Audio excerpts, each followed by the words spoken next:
ஆனால் ஒன்றை மட்டும் கூறிக்கொள்ள ஆசைப்படுகிறேன்.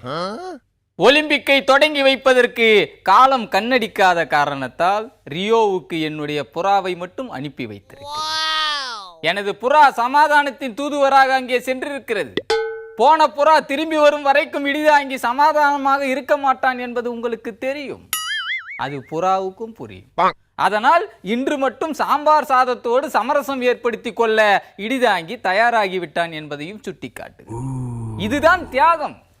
ஆக இடிதாங்கி அனைத்து வகையிலும் தியாகி என்பதை இந்த உலகம் புரிந்து கொள்ள வேண்டும். போன புறா திரும்பி வரும் என்று நம்புகிறேன்.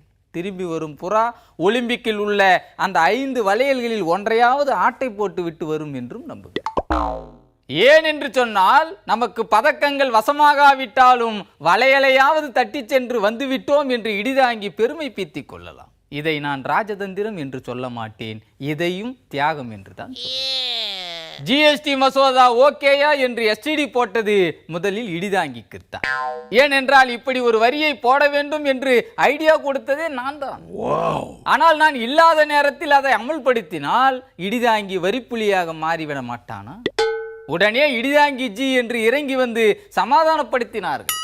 இடிதாங்கியை மயக்குவதற்கு ஒரு மசால் தோசை போதுமானது என்பது அவர்களுக்கு தெரியும். ஒரு மசால் தோசைக்கே ஜிஎஸ்டி மசோதாவுக்கு எஸ் சொன்னேன் என்றால் அது தியாகம் இல்லையா? சில பொருள்களின் விலை ஏறலாம், சில பொருள்களின் விலை குறையலாம் என்றெல்லாம் சொல்லுகிறார்கள். நான் அதற்குள் போக விரும்பவில்லை. எல்கேஜிக்கு போனவன் தானே ஜிஎஸ்டியை பற்றி கவலைப்பட வேண்டும். நரிகள் எப்போதும் வரிகளை பற்றி கவலைப்படாது. இடிதாங்கிக்கே வரி போட்டால் கூட அந்த வரி புலி ஒண்டி புலியாக நின்று சமாளிக்கும் என்பதை மாற்றுக் கட்சியினர் அறிவார். ஆக இந்த மசோதா வரலாற்று முக்கியத்துவம் வாய்ந்ததா இல்லையா என்பது பற்றி இடிதாங்கி கவலைப்படுவதில்லை.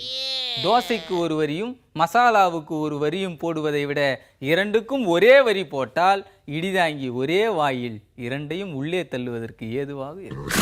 இதை விடுத்துவிட்டு தொண்டை குழியில் இறங்கும் போது மசாலாவுக்கு வரியை நீட்டினால் இடிதாங்கியின் ஆயுள் என்னவாகும்?